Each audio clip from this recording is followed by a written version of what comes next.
मला कोणताही त्रास होत नाहीये म्हणजे माझा बीपी एकदम नॉर्मल आहे, हा गैरसमज आपण काढून टाका. नमस्कार मित्रांनो, मी डॉक्टर गौरव बेंडाळे. आज अशा आजारांबद्दल बोलणार आहोत जो आजार स्वरपावलांनी येतो आणि आतून आपले शरीर पोखरून टाकतो. त्याला म्हणतात हायपरटेन्शन.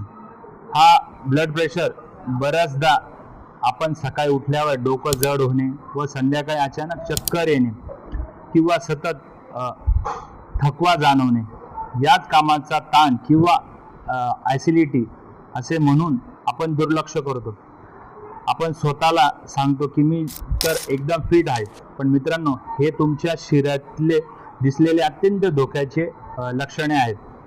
तरीही सुद्धा तुम्हाला अधिक चांगल्या प्रकारे समजवायचं म्हणून मी माझ्या क्लिनिकमधला एक पेशंट माझ्याकडे आला. त्याचं वय होतं 45 वर्ष. तो पेशंट माझ्याकडे आल्यानंतर त्याला एकदम फिट होता, पण त्याला रोज न चुकता तो ऑफिसला जायचा. तो मला म्हणायला लागला की डॉक्टर, मला काही आजार नाही, मी एकदम ठणठणीत आहे, असे तो नेहमी अभिमानाने सांगायचा. परंतु काही दिवसानंतर त्याला डोक्याच्या मागच्या बाजूला भयंकर दुखापत झाली. त्याने त्याच्याकडे दुर्लक्ष केलं.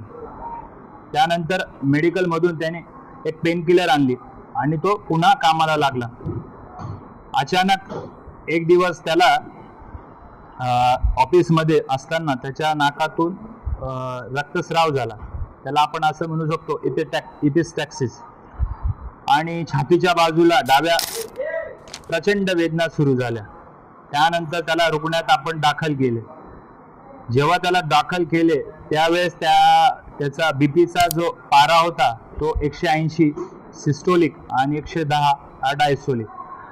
त्यानंतर स्वतःलाही माहीत नव्हतं की गेले कित्येक महिने ते एका टाइम बॉम्ब सारखा बसलेला होता. कल्पना करा की आपण हृदय म्हणजे एक पाण्याचा मोठा पंप आहे आणि रक्तवाहिनी म्हणजे शरीरातील पसरलेली एक पाईपलाईन. जेव्हा तुमचं ब्लड प्रेशर वाढतं तेव्हा पाईपलाईनमध्ये रक्ताचा फोर्स अचानक वाढत जातो. त्या वाढत्या फोर्समुळे शरीरामधल्या वाढलेल्या प्रेशरमुळे आपल्याला काहीच त्रास होत नाही, पण काही महिने वर्ष हा दाब असाच राहिला तर आतून या नळ्या कडक होतात. त्याला आपण म्हणतात स्टिफनेस ब्लड वेसल्स. तुमच्या हृदयाच्या पंपाला रक्त पुढे ढकलण्यासाठी खूप जास्त ताकद लावावी लागते. त्यामुळे हृदय यातून थकतं.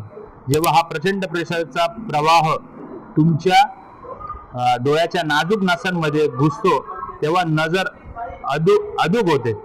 अधूक झाल्यानंतर तोच प्रवाह जेव्हा किडनीच्या फिल्टरमध्ये जातो तेव्हा किडनी डॅमेज होण्याचे चान्सेस भयानक असतात. सर्वात भयंकर म्हणजे जेव्हा दाब मेंदूत जातो तेव्हा नसा फाटून अचानक स्ट्रोक, आपण असं म्हणू शकतो त्याला ब्रेन स्ट्रोक, हा धोका निर्माण होऊ शकतो. म्हणूनच या आजाराला वैद्यकीय भाषेत सायलेंट किलर असे म्हणतात. तो काही न बोलता शरीराचे अवयव निकामी करतो, पण त्याची वेळेवर योग्य उपचार केले लक्षात आलं की नॉर्मल बीपी 120, सिस्टोलिक 80 mmHg असतं. हा वरचा आकडा आणि खालचा डायस्टोलिक. वरचा हा आकडा आहे सिस्टोलिक.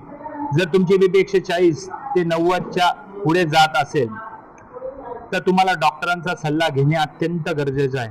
तुम्ही स्वतःहून यावर उपचार करू शकत नाही, कारण डॉक्टरांच्या सल्ल्यानुसार या औषधांचे मात्रा ठरते.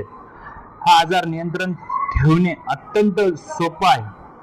तुम्हाला फक्त काही बदल करायचे आहेत. ते बदल असे की आपण रोजच्या जेवणामध्ये मीठ म्हणजे सोडियम आजच निम्म्यावर आणा. रोज किमान 30 मिनिटं चालण्याचा व्यायाम केला पाहिजे. त्यातल्या त्यात तुमच्या नसा मोकळ्या होतील. ताजी फळे खा ज्यामध्ये पोटॅशियम असतं. सर्वात महत्त्वाचं की जे ताणतणाव आहे कमी करा व शांत झोप घ्या. माहिती आहे तुम्हाला, एकच विनंती आहे की कोणताही त्रास नसला, तुम्ही किती फिट असला तरी वर्षानुवर्ष किमान एकदा तुमचे ब्लड प्रेशर नक्की तपासा. स्वतःच्या तब्येतीची काळजी घ्या. आणि गृहीत राहू नका की आपल्याला ब्लड प्रेशर होणार नाही. अशाच अत्यंत सोप्या, अचूक आणि खात्रीय वैद्यकीय माहितीसाठी माझ्या हेल्थ विथ डॉक्टर गौरव चॅनलला सबस्क्राईब करा आणि हा व्हिडिओ सर्वांपुढे शेअर करा. आजचा विषय होता ब्लड प्रेशर.